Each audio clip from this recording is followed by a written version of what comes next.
LLDJSTAR. Ooh, DJ Star, you a fool.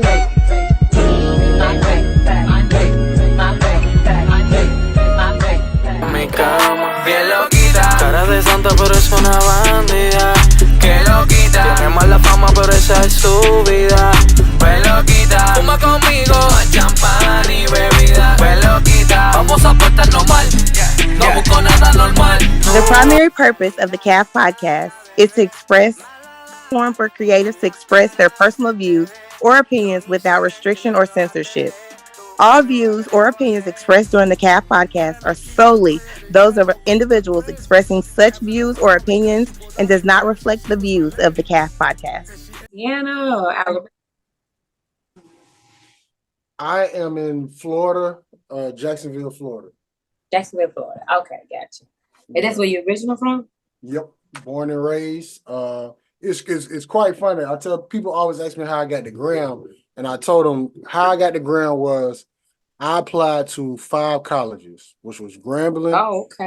Alabama A&M, Alabama State. What was the other 2? Mississippi Valley and Alcorn. Okay.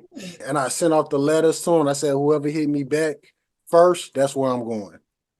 Okay. So Graham responded quick, fast, and hurt. Actually, it was Alabama State. But what happened was they sent me a letter talking about going on Bannerwell. And I called the administration office or something like that. And I asked the lady, I got this letter. She was like, you need to go on Bannerwell and do it. And I was like, well, ma'am, am I accepted into college before I go in here and do all this work? And she said, hold on for a second. And she came back and she was like, yeah, you just need to go in there and do that. So I was like, yes, ma'am, no problem. And I hung up like, if I ain't even accepted into college, why am I doing this stuff? Not knowing if you on Bannerwell, you already been accepted. So I didn't know. So I threw it away. I literally just threw the paper away. That happened on a Thursday. Saturday, I got a letter for Grambling, literally stating you've been accepted into Grambling State University. And I never looked back. And that's what you needed to hear was I was accepted. Accepted. That letter. Like Grambling sent me a letter saying you've been accepted into what was it? Summer session 1, 2007. Okay. And I never looked back. You never looked back. That's all right. But hey, I know that was a great choice you made. Yes, it was. Met some good people. Met some people from Arkansas that I ain't even really pay attention to Arkansas like that until I got to Grambling. But let me say this. Season 7 Cal Podcast, man. We back with another special edition episode. This is going to be our Mother's Day episode. And I finally get a chance to do it right because last time I kind of got a group of women together to do it who were mothers. They were mothers. But 2 of the women was conflicted. Long story short, one of the girls slept with the boyfriend. It's a long story. So I said, I'ma just find one mother, and then I said, I'm gonna deal with that. But today, we got one mother that I thought it might be a good person to get on, but I didn't know. But when I send the olive branch out, she accepted, and plus we're gonna have both of her beautiful daughters on. Whitney, I think she done been on 3 times, and then we finally got Mama Delisa on this last season. So why not just go for the woman who created both of them to get her home? So we want to welcome to the CAF, the one and only. You know what? I'm gonna let you introduce yourself. Oh, okay. I am Lisa Brown. I am the mother of Whitney and Delisa Brown, who are also Grambling Knights of the greatest university. Yes. And I am biologically mother of 2, but I am the mother of many. I have many people that call me mother. Mother Lisa, Mother Brown, Mama B. Yeah, don't say Mama D. Don't say Mama D. So I'm just that mother to all. I'm a church mother as well. So yeah. Okay. That's me. Well, we want to welcome to the CAF, the one and only Miss Mama Lisa, as I change her name on her iPad. Welcome to the CAF, Mama Lisa. Oh, thank you, AJ, for inviting me. It's a pleasure. Yes. Okay. So the first question that we asked Mama Lisa, everybody, we stole this question from Charlemagne the God. How is your mental health? You know, that's a really, really good question. Today is a good day. Today is a good day. By working in the mental health, that is one of my, that's something I have to be very aware of, because to teach mental health, you have to know your own. So, but my mental health is good. I got good practice, good coping skills that I use to when I have those rough days and my mental is not at its best. I have a go-to. Okay. And then the second question that we asked, I had to reframe the words because in certain states it was illegal, but do you have something to protect yourself when you're by yourself? I do. We do. Yes, if when I'm by myself, but I necessarily don't have to use it. I don't have to have it all the time. But I do have things I have something to protect myself. Okay, we pray to God that you don't have to use it, but we want to make sure you got something just in case. Just in case. Yeah, because no people try. Yeah, especially and I always bring it back to the pandemic because the pandemic it's probably been going on for a long time, but I didn't realize how many not white women, not Asian women, not Mexican women, but I didn't realize how many black women were attacked. And now with these ring cams and ring doors, man, I saw so many videos on Twitter. It was like Jesus. So that's why like we always ask black women. I used to ask black women, do you have a gun and gun license? But at the time in certain states, you can't really have a gun. So that's why we changed it to protection. Right. And yeah, I did. I actually went to the course, got my my license and took the course and everything, even though the state of Arkansas, we don't have to have it, but I still went ahead and I did it. Yeah. So we just want to make sure we y'all every last black woman is protected. Like my sister, she got her license and she don't like guns, but I gave her my taser and I told her if you need to use it, use it. Like at the end of the day, your life is way more important than that person. Exactly. So that's the same that my girls. Yeah, I think Whitney, I know she good. It's that other one. Yeah. Her dad and I kind of, he worries a lot about her. But we actually give her some other protections that she can use, just in case. A lot of times when she's at the studio, one of us come up especially when it started getting dark, we always come up to be with her, walk with her, so yeah, we take the precautions that we need to watch out for one another. Okay. Well, Mama Lisa, we got you here for a Mother's Day edition. We finna talk all motherhood, mother things, mother that, mother this. So my first question is to you. What does Mother Day really mean to you? Mother's Day means to me, I don't even say it's a day of rest. I just think it's a day of recognition. And it's not, to me, that's just one day. Mother's is every day. It's 365 days of the year. And I know that's the day they set aside to recognize. But we mothers we wear so many hats. We put them on, take them off, put them on, take them off. But it's a day to recognize mothers, to tell them how we are proud of you. We appreciate you, the things you do, the things we don't, not even seen. Mothers are the ones who's the first to get up, hit the floor in the morning, and the last to lay it down at night. Mothers are the ones who works them 2 or 3 jobs. I just told a young lady today, we do what we got to. It ain't we don't put no second thoughts to it. We just do it. I'm not knocking the dads or nothing like that, but when our kids in need, we're gonna go at it. If it takes us to do 2 jobs, we're gonna do 2 jobs. 3 jobs, we're gonna do it. We get that 4, 5, 6 hours sleep and we hitting that floor again. So mothers are they're precious. They beautiful creatures that God has created. And I thank God for each and every one of us, because we don't even get the acknowledgement that we need most of the time. And I just think Mother's Day is that day just for us to say, hey, sit down, put your feet up, let us cater for you for a while, and just love on us. Mm-hmm. Now let's get to motherhood, because Mother's Day, like you said, is once a day of hood. What does motherhood mean to you? Motherhood. That day, it don't even come the day that you find out that you are pregnant, that you are getting ready to have a baby. That's when motherhood starts. Okay. Because you go into a protection mode, and from that day, nothing and nobody is going to do anything to that child. Okay. Mm-hmm. Motherhood is precious. It's okay, the most hold on. I gotta stop you. And the reason why I gotta stop you, not because what you're saying wrong.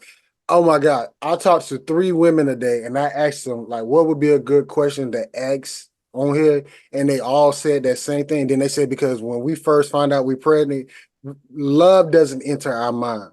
Protection into our mind. Protection. And the fact that you just said that is like, okay, this thing is all the mothers are on one accord. Oh yeah. We go into protection mode. Things that you can say to me normally, I would take it. It really wouldn't bother me. But when you started talking about my children and you started picking at my children, you got a fight on your hands. I'm coming after with every force I got. I'm coming for you. And I don't care. And you know how we got kids now, you don't have the hyperactive kids, the at-risk kids, the kids that got behavior issues. It doesn't matter. That's my child. At the end of the day, I don't care how bad he or she is, she's still mine, and I'm going to go into protection mode for her or him. So motherhood it's a precious gift. It's I love being a mother. I wouldn't trade it for nothing in the world. I thank God every day for allowing me to be a mother and to have the children that I do have. Jesus, I just got chills. All right. Hold on, let me get right. Boy, that was chilling. Literally, like I asked that question, and I was like, they were like, yeah, because when I first found out I was pregnant, love was nowhere like in the vicinity. It was straight protection from the way I walk to what I listened to what I ate, to even shit like they was even saying the people I was hanging around. It was like, even if the vibes was off, I got to get away with them, because it's no longer about me. It's about this little baby that's in my stomach. That's not even a full-flown baby yet. Yeah, and I agree with him, because and I remember when I was having my children and people was acted funny towards me, because I don't even curse around me. If you can't respect, and I didn't take them out when I was pregnant. I didn't go to certain places. You couldn't smoke. You didn't do nothing. I mean, literally, I shut it all down, because it went into a protection mode. I watched what like he said, ate, what I read, all these ear gates, their eyes, what you listen to, what you see. I did all of that. Yeah. Jesus. Okay. So let's go back, because the first time you found out, I don't know how you did it, but the first time you found out that you was about to have your first child, which was Whitney. What was that moment like? It's no longer about Lisa. It's about what's in my stomach. Yeah. Like take us back to that moment. I kind of knew when I was pregnant with Whitney, because I was like, oh my gosh, I believe I'm pregnant. Just like that. It was, of course, Whitney's born in the 80s. So I was driving from McDonald's, and I just bought something for breakfast. And I took the first bite, and literally I was opening the door as I was driving down, and I was vomiting. Okay. That's how serious it was. And I said, oh my God, I am pregnant. And I went through denial at first, I went ahead and said, let me go take this pregnancy test. Went ahead and did it. I did it. I already knew it. So, but, told her dad, you know, and he was excited because he was ready for children. He was ready for children. I was a senior in college. I wanted to at least finish college, and I was able to finish college. So I was a senior, and but he was excited. He was so excited. And you know, my husband is an old school guy, so you know he went to my parents and told my parents that we're expecting and all that good stuff. So, but it was a great moment, and he also went into protection mode with me as well. He went in and just cradled me. He just covered me, yeah, and which I think the fathers should do for the mothers. Okay, and so you find out you're pregnant. You don't know the sex yet. What was like? Well, let me say this: when you saw that he was excited, how did that make you feel? Because I think, because and you probably seen this a lot, Mama Lisa, especially in the church where you got like a lot of single Black women who just come to church. Sometimes getting pregnant is not a good feeling because it's like now you feel like it's just me who gonna raise this baby, have this baby. Hey, you don't cut your hair? It's in there. My hair was already cut. It was shaved off. Oh, you had the hat on. Okay, we'll talk about it. Okay, yeah. But let me go back to this. So, so you got some women like, oh, I'm pregnant, and they just feel like it's just me. I'm gonna be the only one. I have no help. The person that I had this child with acts like he don't even want to have the baby. So when you saw that your husband at the time was excited, like, how did that make you feel? Oh, I mean, I was excited that he was just excited as I was. And my husband at the time, now he still is my husband, their dad, but he was like, you can do one thing. He said, I could do everything but one thing, and that's give birth. Yeah. He said, if you do this for me, you don't ever have to worry about taking care of them. And they can tell you, he has taken care of them from day one. Day one. He has held up that end of the bargain, worked to provide for them. So I didn't have to do it by myself. But as for the young women who are doing it by themselves, and I know how it is to be married with two. Can imagine what it's being like to be one. So you have to have that support group. You have to have that tribe like what we have with Dee. Dee is a single mom, but she is surrounded by support. No. She's not single. It's a lot of y'all. She's a mother. Y'all, no. She's simple. That's simple as that. When she go, I be like everybody else. No, because on the dating app you single, but when your mama and Whitney and all them, like that ain't even a tribe. That's like a whole town.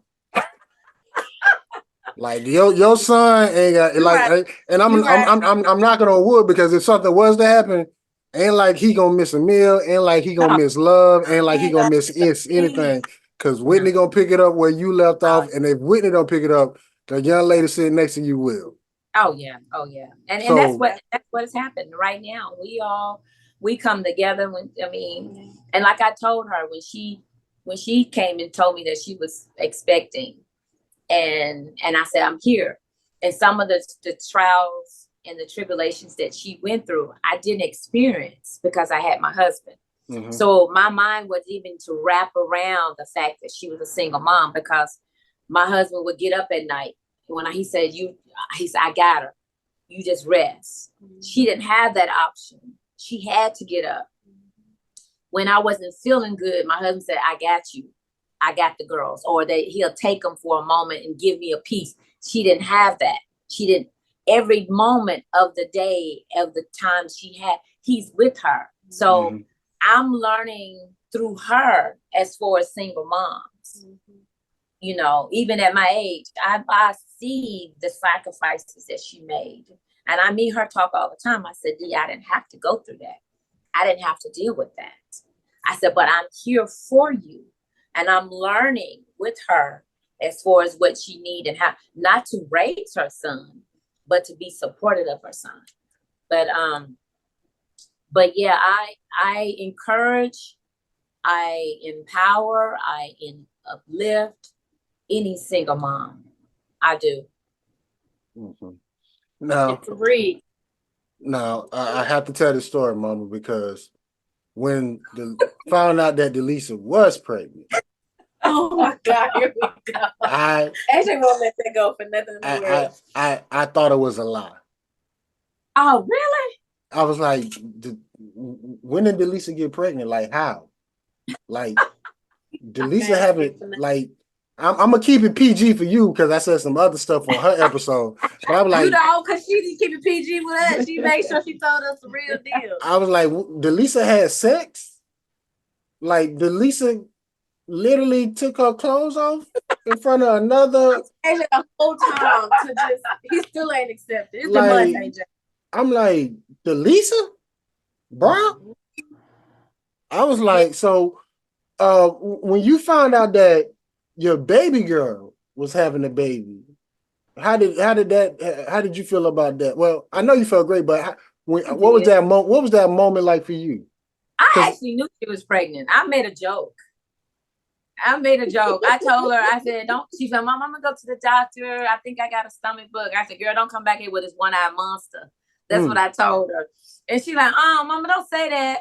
Which I already knew. She already knew that she was pregnant. But I was like, this girl pregnant. I did not tell you before you went to the doctor. But she didn't tell you, like months before, she had this whole little, oh, I'm not a grandmother yet. And oh, I don't know why. I can't become a part of the club. And I'm like, a club? It's a club for this? It is. So she had accepted that she wasn't going to have grandkids. She was like, y'all gonna be an old grandmother. I won't be able to even enjoy it. And so months later, when I hit her with I was pregnant, she didn't hit me. She hit my son's father and was like, you lying, right? This ain't happening, right? I'm in the club. She just kept saying she in the club. That's how she kept. It's a real club because my mama keep talking about it. And I be telling her, like, listen, go talk to your other child. Maybe she can help you. And the bad thing is that this club is so serious that once you get in it, you change. You have to did it now. You have accomplished life once you get into this grandmother's club. I actually had a little song that she did. I should send it to you. Yeah, you have to send it to I'm gonna send it to you. But I had a little song and even Solomon sings it. He loves it but I am proud to be a grandmother. It's so precious. It's so precious. Mm-hmm. So I love that little boy with all my beings. Mm-hmm. You get on my nerves, but I love them. Yeah, of course, they're Libras. Yeah. I don't know what that means, but I guess. You'll understand when you get that one.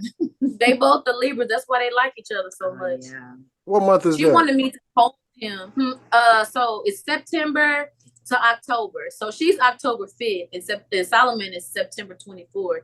And she wanted me to hold him in there till her birthday. I said, ma'am, we're not gonna do this. Yeah. Everybody had bids on when he was gonna come. Yeah. My mama tried to do the same thing too, because I'm born January 14th. My mama's born January the 19th. Oh, you was close though. Yeah, you was close. You could have hit it a little bit longer. Yeah, she said she was. Yeah, she said she was holding on for that, but then 5 days earlier, I was like, it's time.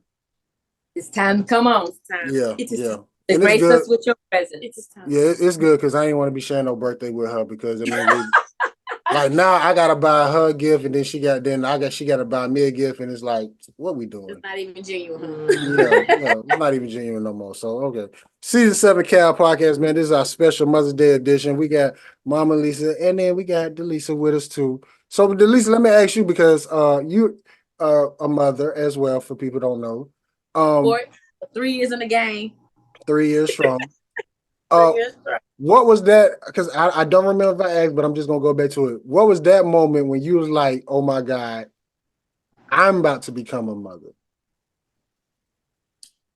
Actually, I did not have that moment. I had the moment of when I found out I was pregnant. The first thing that came out of my mouth was, "He's not going to like me." I did. I went more so of, what if he doesn't like me? What if we're not even, we just looking on the opposite side of the room, looking at each other like, who is you? So I went a whole different direction. And I think it didn't really hit me until I had him that I was a mother. I was like, I'm really going through all of the labor, and the stomach was growing. I still was like, no, I'm not a mom.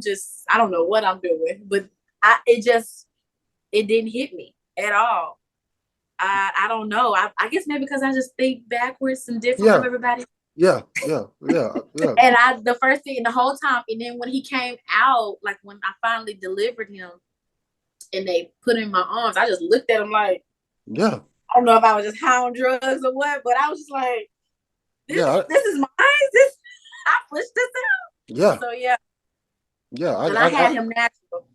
Yeah, I could believe you because I when they first told me, I was like, y'all stop lying. That's a prop baby. And you know what, AJ, it's crazy because everybody felt the same way.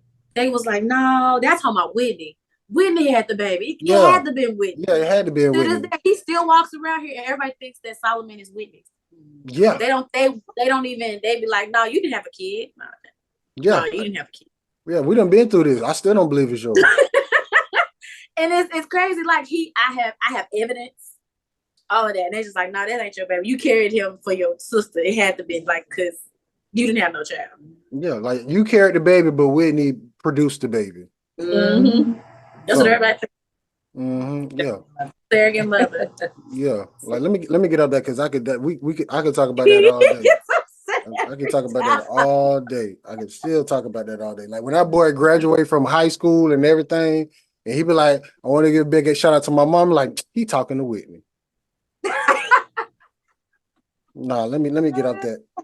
Okay. So now let me I'm gonna reverse. So when you found out your baby's having a baby, what was the first thing that you was like, I gotta do to help her? Because once again, it's like it ain't got nothing about the father. I'm not worried about I'm telling you for me, I'm not worried about the father. But when you found out that your baby was having a baby, what was the first thing you like, I have to do? I went into protection mode with her, just like my mom did. I want to make sure she eat right. I made sure her surroundings is right. I was there for her. I cooked for her every day. She dressed me.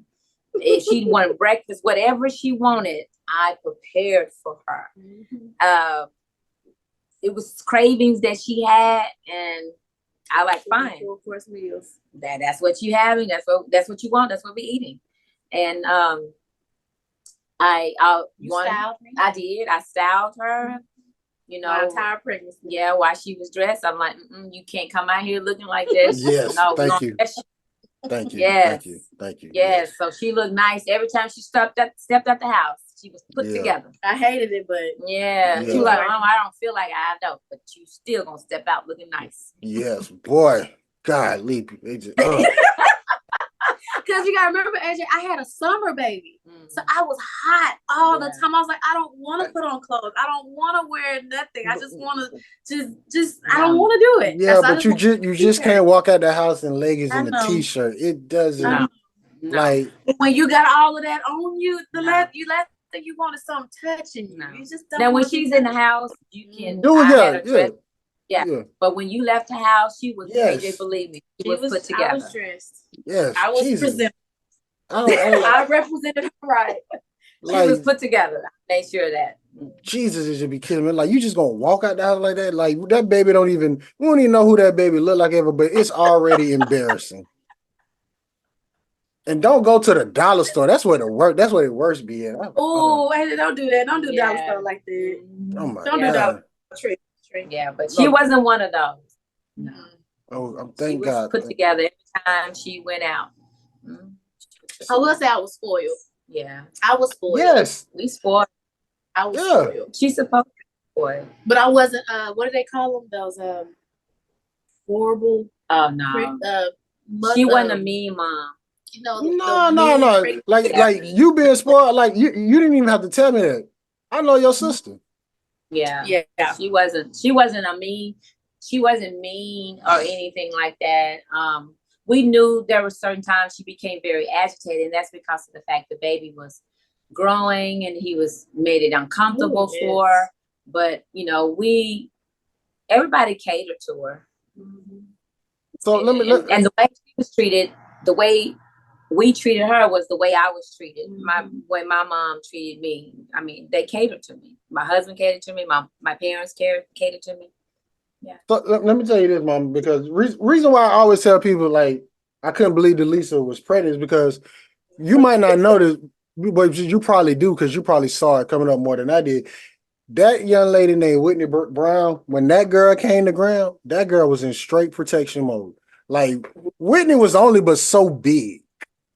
But if you would have tried, if you would have tried Delisa, like Whitney was ready to fight at any time, any moment. Yes. So when you to find out that my babies, I know, like I listen, I only know Whitney since 2007, but I know for a fact when she found out that her sister was pregnant, and I'm gonna clean it up. I know she was ready to kill any mofo at any time for that young lady. Whitney didn't talk to Delisa. She went into a denial. She did. And let me just say this about Whitney. Whitney has always protected Delisa because in raising them, I said, this is your sister. If anything ever happened, you are all she had. So you her big sister. You have to take care of her. So Whitney knew that was embedded in her.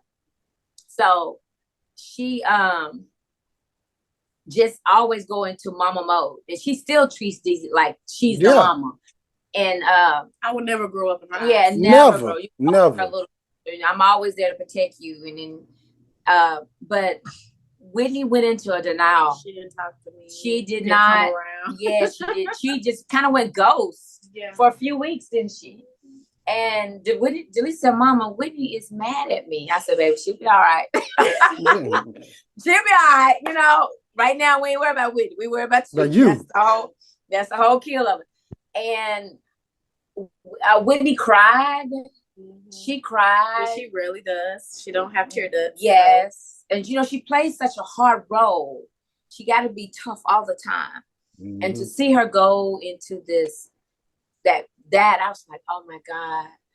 And I didn't know how to respond. None of us knew how to respond. We just let her be. And she just kept repeating, my baby's having my baby. Yeah. My baby's having my baby. Yeah.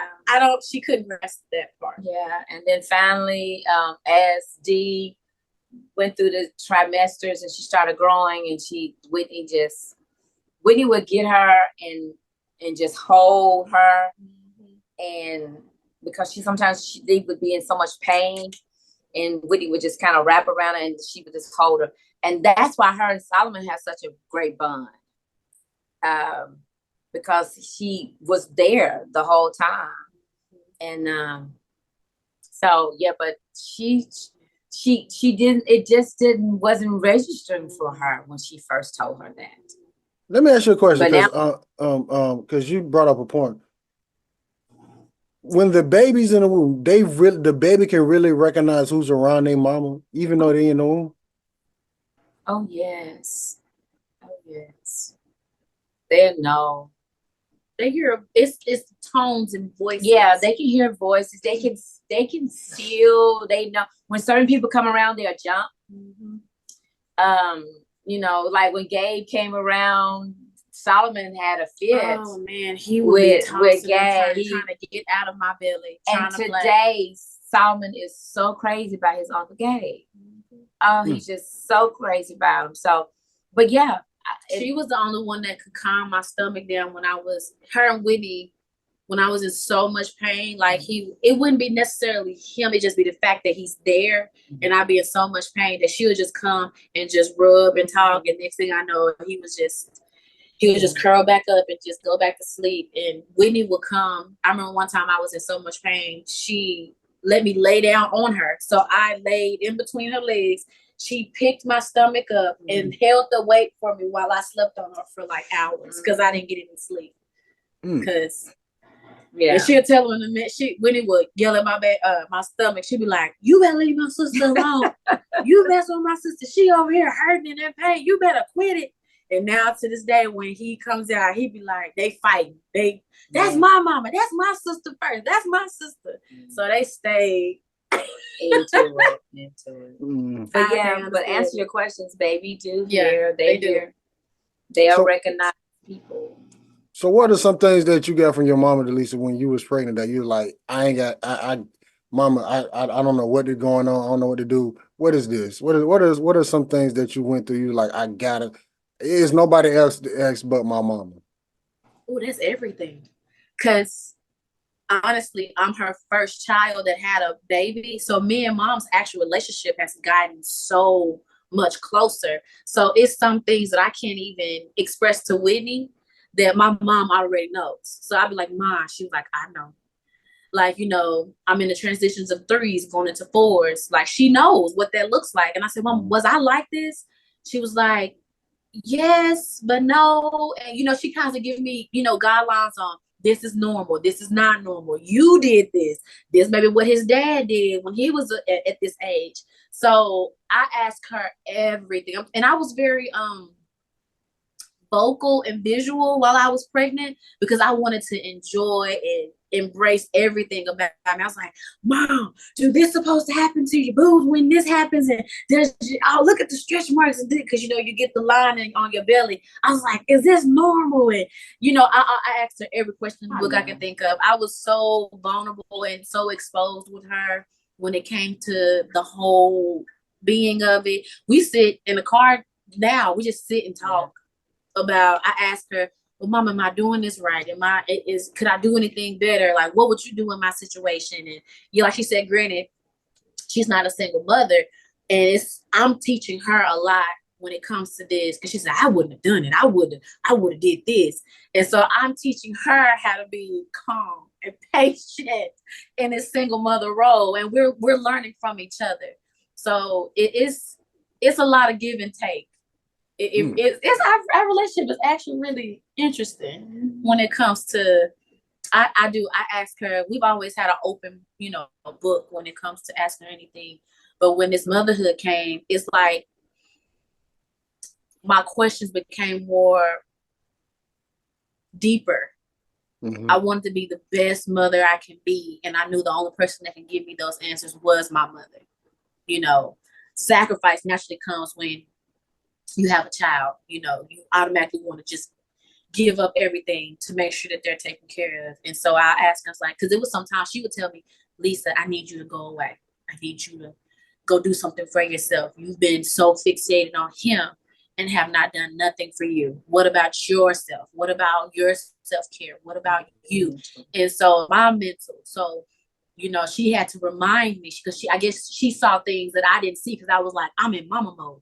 I got to do what I got to do. And she was like, "Hold on, let's take a break. I need you to do this because if you don't do this, this and this and this is going to happen. I don't want you to go down this road that I had to go through as a mom and stressed out." So she's always there to give me the, "Hey, yellow flag, red flag. Okay, do this." So it's just nice to have that outside person that can look in and understand where you're at right now. And that just leads me to my next question. Does motherhood ever stop? No. And then does motherhood just pertain to your kids? Does it pertain to other people outside of yours? I think it happens when you become a mother. You just when you see another kid, "Baby, come here, let me wipe your face." It's just now. Before I had Solomon, baby, you wouldn't see me touch a kid. Couldn't stand kids. Hate kids. Like if it was a dog and a kid on the side of the road, I'm picking the dog. Like I did not have no motherly instincts in my soul. But when Solomon came, I just naturally, when I see a kid that's struggling or crying, I just, oh baby, come here, give me, come on, what's the problem? You know, and I'd be like, where did this come from? What? I never want this, but it just clicks in. I always loved kids. Yeah, before I even had children, I was keeping other people's children. So I've always been that motherly, nurturing person. And then when mine came, it was just like a walk in the park. But like I said earlier, AJ, when you was the names that people have called me, I'm a mother to many. Many people call me mother. It's not like I asked them to call me mother. They have chosen to call me mother. And when someone say they want to call you mother, that means a lot. That name alone carries so much weight. And I don't take it for granted for when people call me Mama Lisa, Mama Brown, Mama, you know, and I do. And when they come to me, I try to, for advice or motherhood, I try to be as open, honest as possible to them and give them what God wants me to tell them to do. So let me just say that. And just love them, you know, not to judge them, but just love them. So from doing this podcast, I can say the conversations that I had with people, I have gotten a lot of understanding and to get and more knowledge. And just sitting here, probably in the last, maybe 40, 30 minutes, I see why most people call people mama that's not their mama. It's a vibe. Like I've gotten this mama vibe from you since you got on. It's like I don't know what else to call you. Like I wouldn't even call you Miss Brown because I don't get that. Like Miss Brown sound like you a former teacher. Literally, Mama Lisa feels so. I guess homey, if not like homie, but like home. Like I get it now because even with some of my friends, like we call them like Mama Perk and Mama Star. It's literally a vibe, and when you said that, it's like I get it now. I get it. Yeah. I'd never I like literally. I'm not trying to say this because you're here. I didn't understand. I thought it was just something natural you do. You know, hey, that's mama something. That's mama that. Nah, like it's a lot of people that I don't call mamas. It's some people I call them by like Mrs. this or Mrs. First name Miss Lisa or Miss Brown. Like it's only but a certain many people I call them mama this. Like. Yeah, I can't tell you how many people have came to me and Whitney and said, "Can I ask your mama? Can she just go ahead?" They're like, "You so willing to show your mama, baby? You fine. You like the umpteenth person, 1,000th person that has asked me to share my mama. Go ahead, because some don't have it." Yeah, I remember when Dee was probably about 8 or 9 years old, and she came to me and she had this dream and said, somebody was trying to steal you away from me. I said, "What you mean somebody's trying to steal you away from me?" She said, these kids wanted you to take you from being my mama. And I had to sit there and I said, "Sweetie, let me tell you something. Nobody could ever take me from being your mother. Okay. I will always be your mother. There's no changing. I birthed you. There's nothing can ever change that. So even when I don't care how many people that come around us and call me mama, they won't ever take your place. They could never take your place. You hold a special place in my heart that no one else would ever hold." And once she caught grasp of that, it was like, sure, go ahead. She's everybody's mama. Because they know her place with me. And I had to explain to her what love was. And love is something that is like, it's a constantly picture pouring. It's an overflow.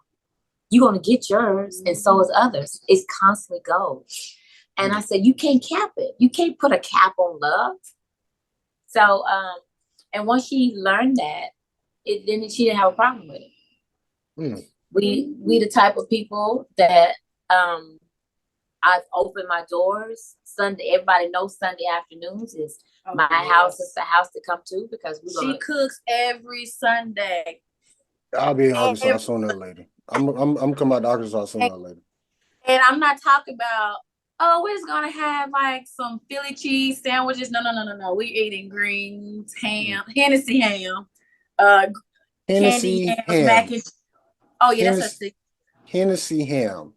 That's Yes. that we'll say that for the after party. But as you continue, as you were. She does Hennessy ham, brandy candy yams, things like Brandy that. We cook candy yam. Only stuff like this you can only get in the South. In the South. Okay, continue. You know, we argued about that, right? Because that was a big thing. And when we was at Graham, that was a big thing. They was like, who has the better South? Because you know, New Orleans had their Southern stuff, and then Arkansas has their don't let that's a discussion. That's a real discussion because it got heated. It got real heated. Because I would tell somebody like, I mean, we might not do the other stuff, but nobody can mess with Florida when it comes to seafood. See, and then that's when New Orleans would try, you know, Louisiana would try. Louisiana, all they got is crawfish. We got everything. We got everything. And that's true because y'all sitting on that water like that. And see, when you come to our South, you're gonna get like dressing, not what's this stuff called stuffing? No, we don't do canned greens. No, we don't do none of that. Yeah, we cleans them. You get chitlins. I've been cooking and y'all cleaning. Can keep that. Y'all can keep that. Since I was like 12 years old. They don't do chitlins, but that's a Southern thing. Yeah, Arkansas could claim that. Y'all could claim that. Don't want nothing to do with that. She loves, you know, tradition or a thing that they do is cook black eyed peas. I call it black eyed peas. Black eyed peas for New Year's. That's a thing in the South, I guess. I don't know. But you know, she cooks turkey necks and what's the other one? Ate so much of that, don't even like eating no more. I don't even like eating it no more. I ate so much as a child.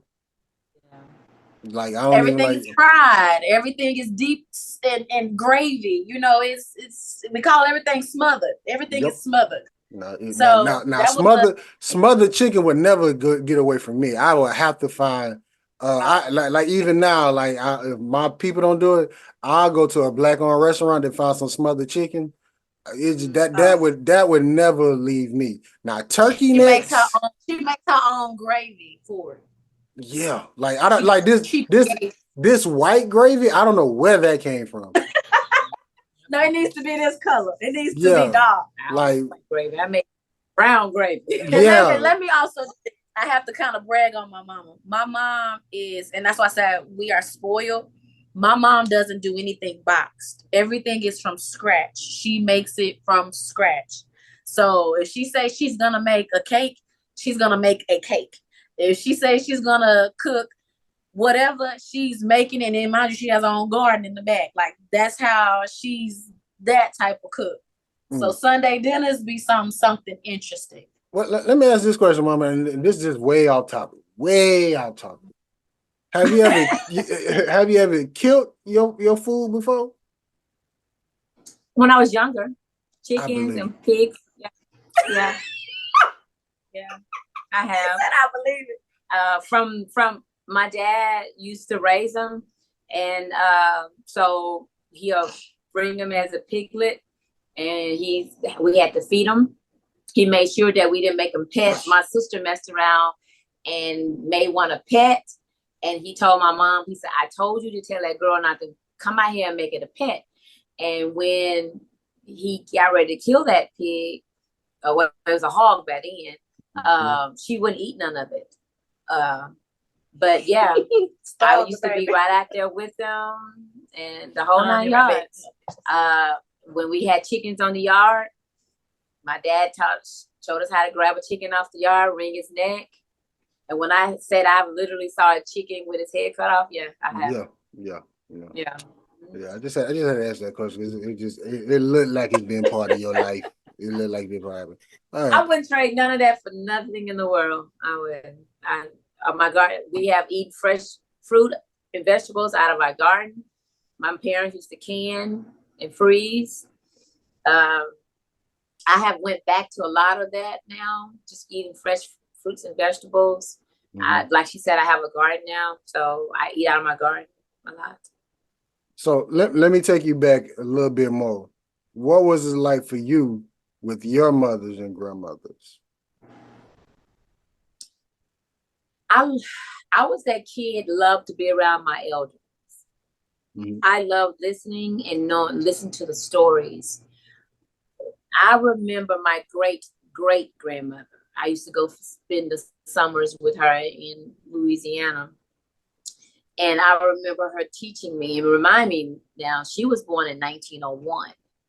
So I remember her teaching and telling me things about how to behave as a young woman. This is how we act. This is how we behave. This is how we speak. I feel like it's another child that entered the room. You know who that child is? Yeah. Hey, brother. Yeah, hey. Thank you for popping in like that. You welcome. Bring your chair on over here. Oh no, I got my bundle down. I got to do my hair, but I'm listening. Okay, but yeah, I was with them, and I was in the kitchen. I was outside with my dad. So I was in and out. I was that tomboy that liked it all. So I was all well rounded. So I didn't even ask. You originally from Arkansas or Louisiana? I'm originally from Arkansas. My parents is from Bastrop and Bonita, Louisiana. Okay. And I spent my summers in Louisiana. Okay. So that's what my roots are. Okay. All right. It makes sense. Okay. Now let me do this real quick. I had it written down. No, it's over here. Okay.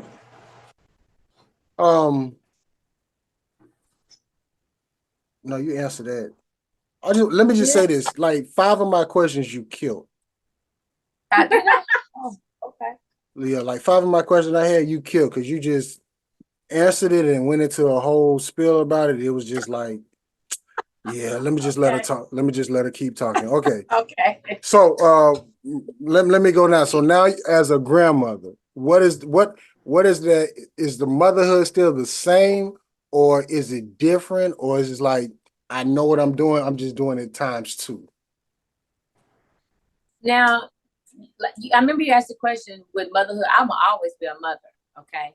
I'm always dealing with Winnie's mother. Now, my role as a mother has changed and shifted some. I'm done raising them. I don't raise them anymore. I advise them. So when they come to me, it's basic advice. If they say, Mom, this is going on, I listen to them.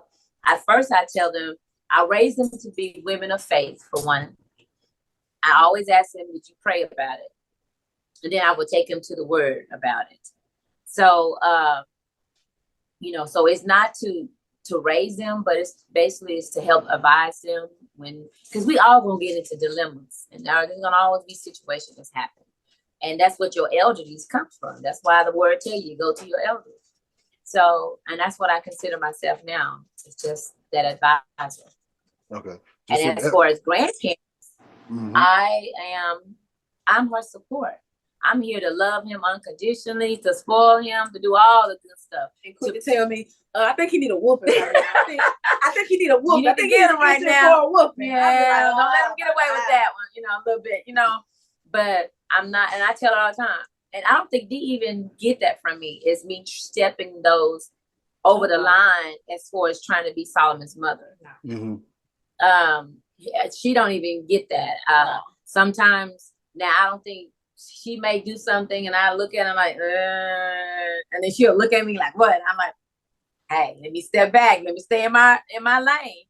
But it's rare. Yeah, it is. Rare. But she's an excellent mom. She's beautiful with him. She works really well with him.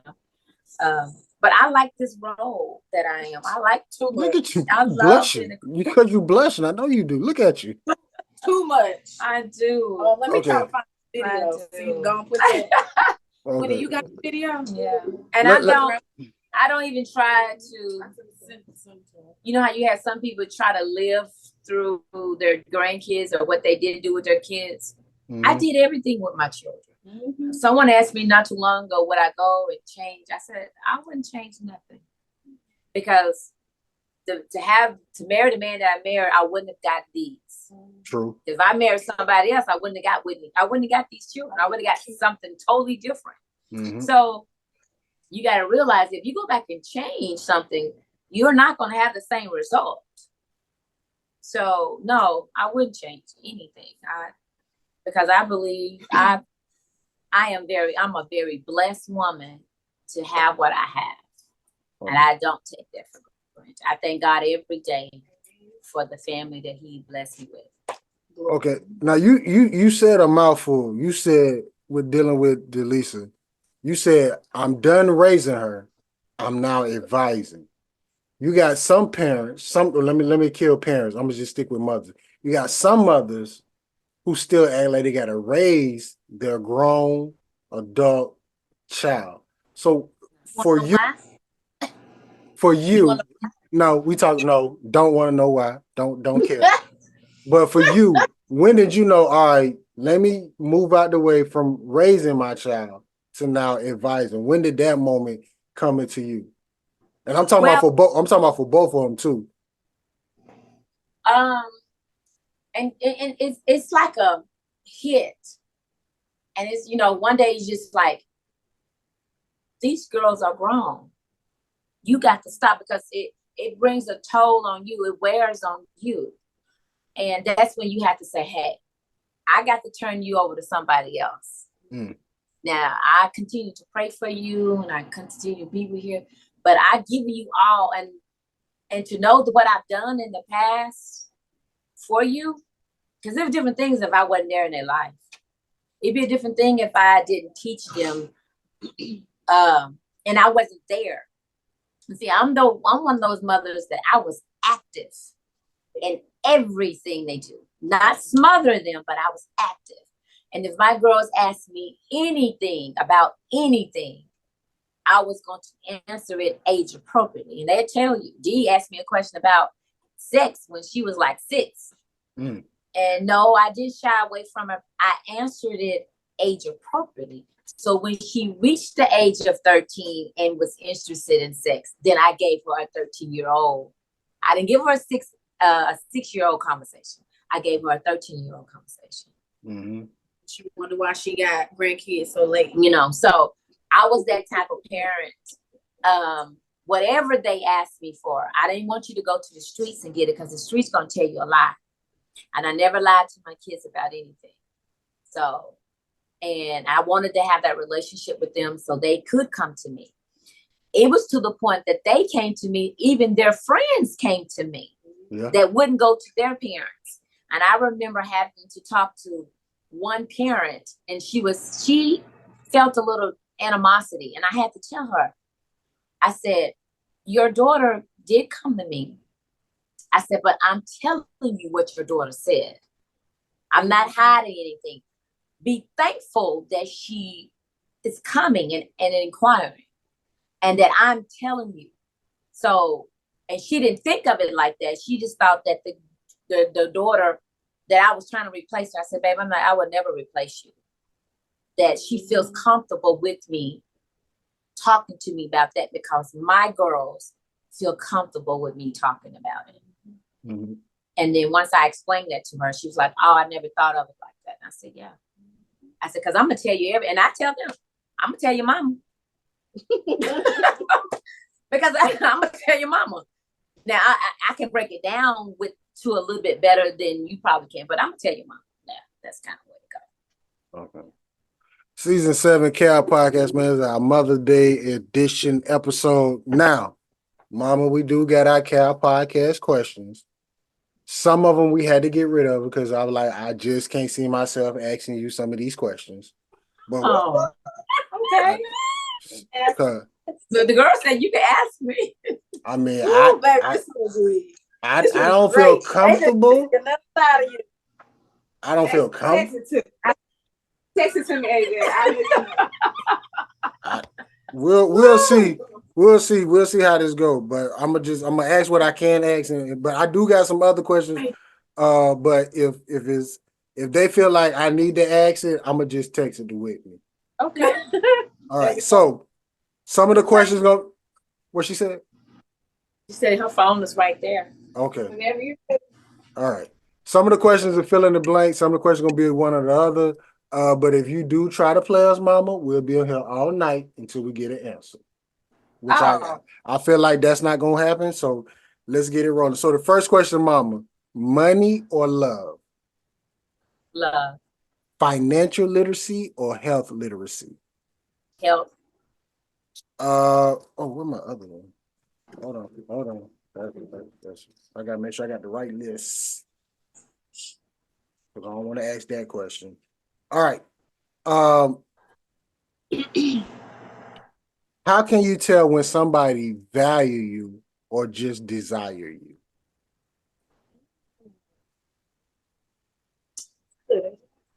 Value me instead of the desire me. How can you tell the difference, Mama? When that person listens to what I'm saying, they hear me from the heart and not from what I can be able to give them. Okay. Mama, what is your love language? What is my love language? What am I love language? Active service. I think so too. Yeah. Okay. What is your biggest goal that you're going to accomplish for 2024? Or what is your biggest goal that you already accomplished for 2024?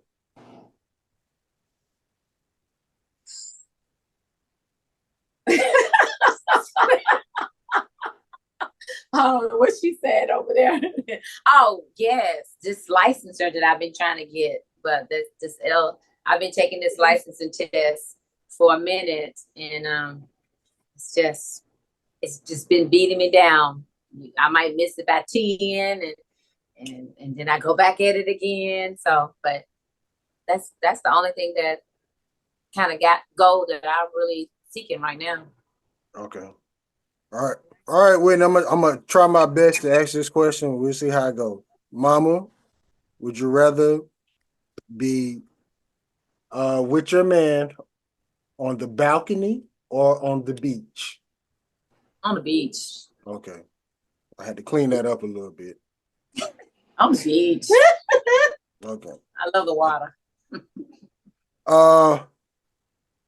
What is something that you learned about yourself in the last 5 years? I learned about myself. Mm-hmm. I'm more direct. Yeah, I'm more direct now. I ain't got time to be beating around the bush. I'm just gonna say it. I try to be tactful with it, but just more direct. Okay. can't take it everywhere. Would you rather get a long love text message or a long love letter? A letter. Mm-hmm. If money, health, and time wasn't an issue, what is something that you would start today? If money, health, and time wasn't an issue, what is something that you'll start today? Money, health, and time wasn't an issue. What would I start today? You got all the money, you're good to go, and you got nothing but time. What we doing? Nothing. Nothing. Yeah. I probably just would travel. You know, see the world, see the places that I got a little bucket list that I've been ticking at, and just kind of, I would go. Okay. Play in the dirt. I will play in the dirt. I will garden. I will plant everything I could possibly plant. I travel. Mm-hmm. Mama Lisa, what is your superpower? What is that one thing you do better than anybody in the world? Superpower.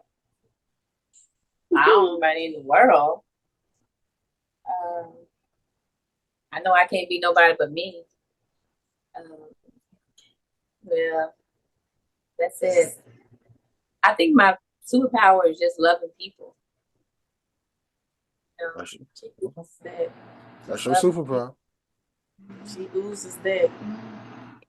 All right, here we go. Mama Lisa, how long should good sex last? Realistically, give me at least good 30 minutes. And You that know, is- like, yeah. Mama, I'm telling you. Give me a good 30. Mama. Y'all talked about me last time. That's my mama. Yep, that is the common answer. Okay. I'm gonna ask it. Mama, what year did Cash Money take over? Cash money? What year did Cash Money take over?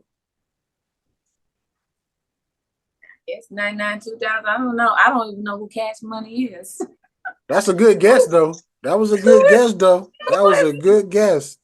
That was a good guess. Who is? I don't even know who that is. They go listen. When we done, they're gonna play the song.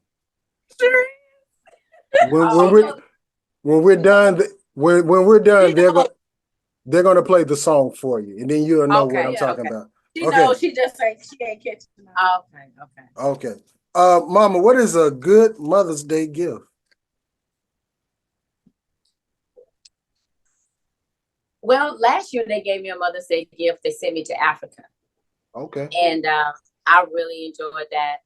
But what's really a good Mother's Day gift is when I have all my children around me.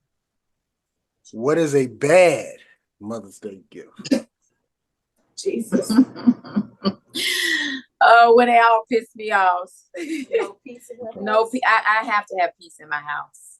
That's one thing I've always told my girls.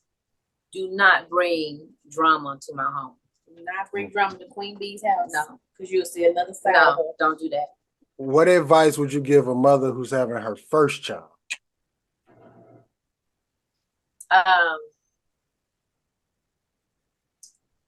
To be patient. Do not compare your child with anyone else's. Learn him or her, and y'all gonna grow together. You won't be perfect. You will make mistakes, and you just learn as you go. Build your circle, your tribe, the people that you trust, because you're gonna need that help. And live life to the best. Be the best parent that you can possibly be. Okay, and this question, I was kind of shaky asking it, but I said I have to ask it because for some people on Mother's Day, it's a good day because they can actually be with their mother. But for some, their mother have transitioned on. So what advice would you give to the people who are celebrating their Mother's Day without their mother? Remember your mother. Remember what she did, what she stood for, what she stand for. Remember the values and the love that she's poured into you.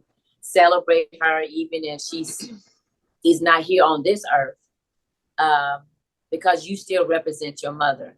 Because the word tells you, you treat your mother all the day of your life. So I honor my mom, even if she's gone. You still honor them all the days of your life. So just remember her for the goodness and what she's done for you. Okay. 2 more questions, Mama Lisa. What are 2 things that you specifically love about Black people? I love my Black people. I do. What I do love about them is I love I love them that they love family. I know some of us getting away from that because it's not being taught, but from the generation that I've come from, family was everything. Mm-hmm. We was taught to stick together. It's okay for you got to argue or whatever, but at the end of the day, this is your family. I know it's a little different right now. I see that a little different because I see in siblings and families how they'll go without not even talking to each other, not being with each other. So just the family, the history of family and what it means to be a unit. Mm-hmm. Was that 2 answers or one?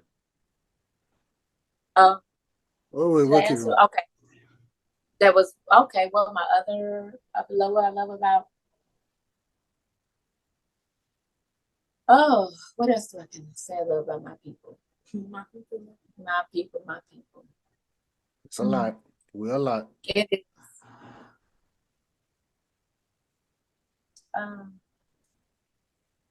Just I'm gonna just be real. Just the fact that we are African Americans, we just are Black. Not putting any other race down, but just we have our flaws, and but just like any other culture, we do. But just thanking God that we are who we are, and wouldn't want to be no other race, no other person, but what God created me to be. And then the last question, Mama, if you could ask God one question, what would it be?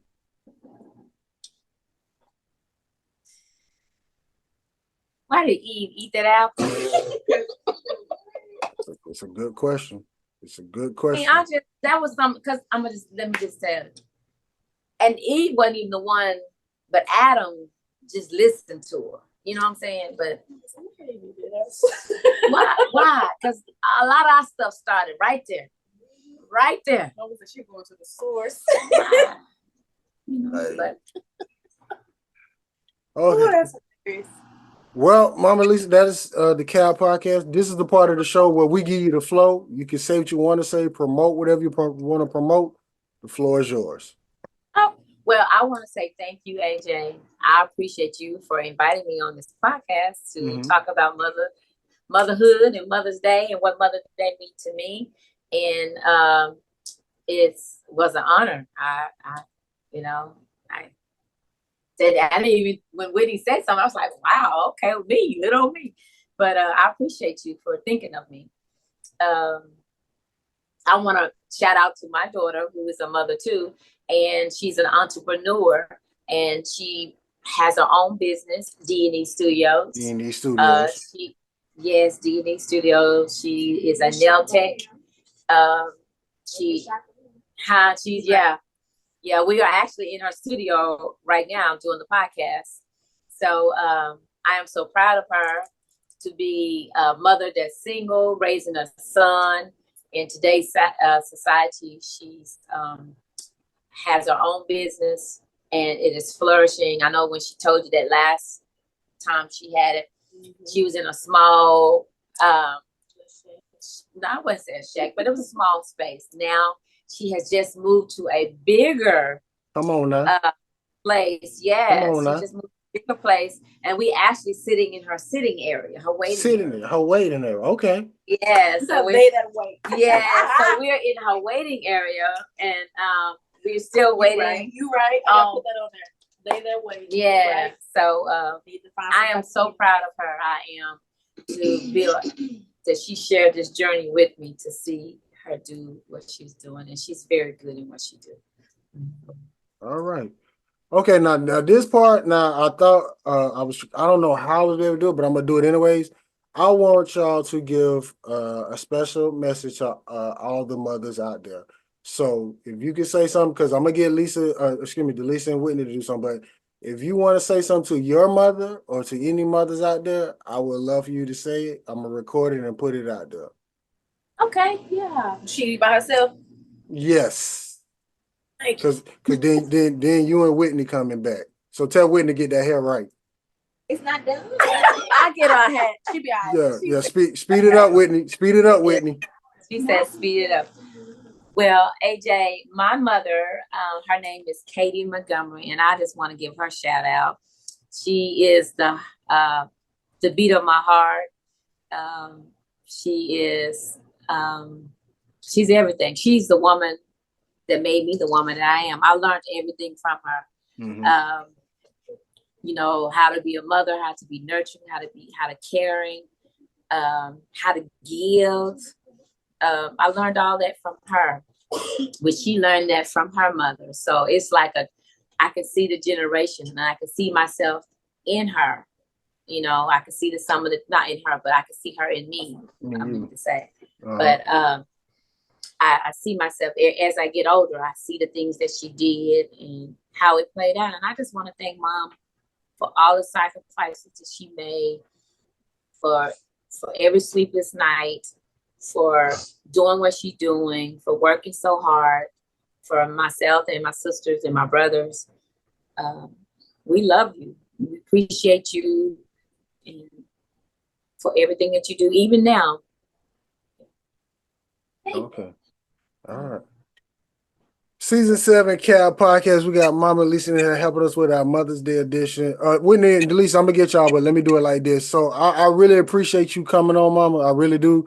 You didn't have to do it. I appreciate this so much. And if you ever need something from us, from the Cab, to do a special message or another episode, get in contact with them. I'm always open. These two are like my little ones, Whitney and Delisa. So they I don't know if they told you the story, but it's a special bond between us. Yeah, we got left together. Tell me that. Yeah, we got left together. So ever since then, we've been tighter than ever. Well, I appreciate them for getting. If they got left with a good person. Yeah. So, Mama, I do appreciate you getting on. Like I always say, we're going to get better and do better. Happy Mother's Day to all the mothers out there. I had a professor tell me the most powerful person in the world is a mother, because how does all the powerful people in the world get born? Through a mother. So, happy Mother's Day to all the mothers out there. And thank you all, and have a good night. Thank you. G14 classified. That's good. Headline, Starlight. DJ Star. After the first time we cut, she pulled out a 380, said she was my lady. And she ate me all up, I was all in the